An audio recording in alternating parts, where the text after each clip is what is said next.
গত 1 তারিখ দিবাগত রাতে অর্থাৎ 2 তারিখ রাত আনুমানিক 12টার পরে আমরা জানতে পারি যে পঞ্চগড় তেঁতুলিয়া এলাকায় কিছু ডাকাত দল বাহির থেকে প্রবেশ করেছে এবং জনমনে ডাকাতের আতঙ্ক বিরাজ করছে।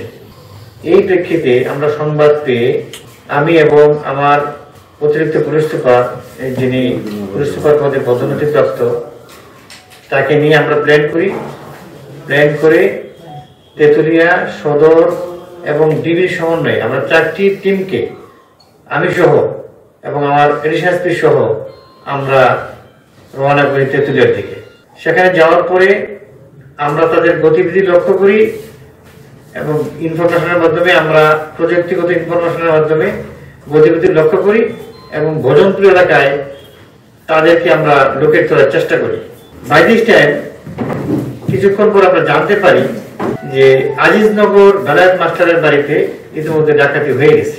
তখন আমরা দ্রুত সেখানে যাই, গিয়ে ডাকাতদের সম্পর্কে, তাদের অবয়ব সম্পর্কে জানতে পারি। তারপর জেনে আমরা প্ল্যান করে আমাদের পঞ্চগড় এলাকার তেঁতুলিয়া সদর সহ দেবীগঞ্জ পর্যন্ত আমরা তখন চেকপোস্ট বসাই, যেহেতু তারা আমাদের একটা দেশের প্রান্তিক জেলা, এর বাইরে আর যেতে পারবে না, তারা যাতে আমাদের জেলা থেকে বের হতে না পারে সেজন্য আমরা সকল প্রায় তেঁতুলিয়া সদর এবং দেবীগঞ্জ পর্যন্ত প্রায় 7টি চেকপোস্ট, পাশাপাশি রেল স্টেশন, বাস স্টেশনে আমরা চেকপোস্ট বসাই। এই প্রেক্ষিতে যখন ভোরাত হয়ে যায় তখন ভোজনপুর এলাকায় আমাদের অতিরিক্ত পুলিশ সুপার শফিকুল ইসলাম, তার নেতৃত্বে ডিবির টিম ছিল, সেখানে একটি ট্রাক, পুরো নীল রঙের ট্রাক আটক করি। সেই ট্রাকের ড্রাইভারই ছিল ডাকাতদের একজন প্রধান সদস্য।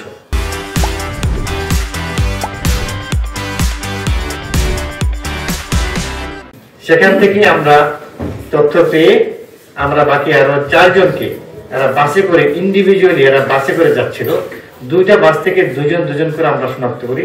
মোট 5 জন ডাকাত দলকে আমরা ধরতে সমর্থ হই এবং তারা আমাদের কাছে পুরো ডাকাতির ঘটনাটা খোলামেলা বলে এবং যে ডাকাতি যে মালামাল নিয়েছিল, স্বর্ণ উদ্ধার এবং টাকা পয়সা সবগুলো উদ্ধার হয়। তারপর সেই প্রেক্ষিতে এই আমরা জানতে পারি যে ডাকাত দলের সদস্যগুলি আমাদের ম্যাক্সিমাম হলো রংপুর এলাকার এবং এরা হলো আন্তঃজেলা ডাকাত দলের সদস্য। এরা বিভিন্ন জেলায় ডাকাতি করে বেড়ায় এবং আমাদের তথ্য ছিল এরকম যে ওই দিন আমাদের তেঁতুলিয়াতে বেশ কিছু বাড়িতে ডাকাতি হতো। আলহামদুলিল্লাহ আপনাদের জনগণের প্রচেষ্টায় ওই দিন শত শত লোক আমাদেরকে সহযোগিতা করেছে। রাস্তায় আমি যখন যাচ্ছিলাম রাতে ভোজনপুর এলাকা, তেঁতুলিয়া এলাকার বিভিন্ন পয়েন্টে আমরা যখন চেকপোস্ট করেছিলাম, আমাদের সাথে জনগণ স্বতঃস্ফূর্তভাবে আমাদের সাথে অংশগ্রহণ করেছিল। পাশাপাশি আপনারা যারা মিডিয়া ব্যক্তিত্ব যারা আছেন, সাংবাদিক, তারা আপনাকে আমাদেরকে সবসময় সহযোগিতা করেছে। আপনাদের সকলের সহযোগিতায় আমরা আলহামদুলিল্লাহ এই ডাকাত দলকে মাল সহ ধরতে সক্ষম হয়েছি।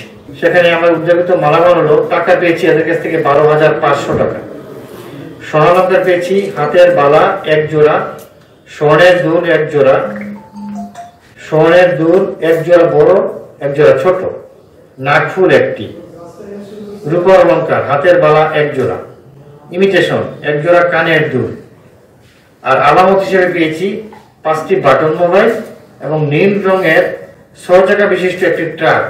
ব্যবহৃত অস্ত্র, তাদের কাছে অস্ত্র ছিল হলো লোহার রড, রশি, গাছের ডাল এবং করাত, এবং এর মধ্যে সবগুলো উদ্ধার হয়েছে, শুধু করাতটা আমাদের কাছে এখনো উদ্ধার নেই।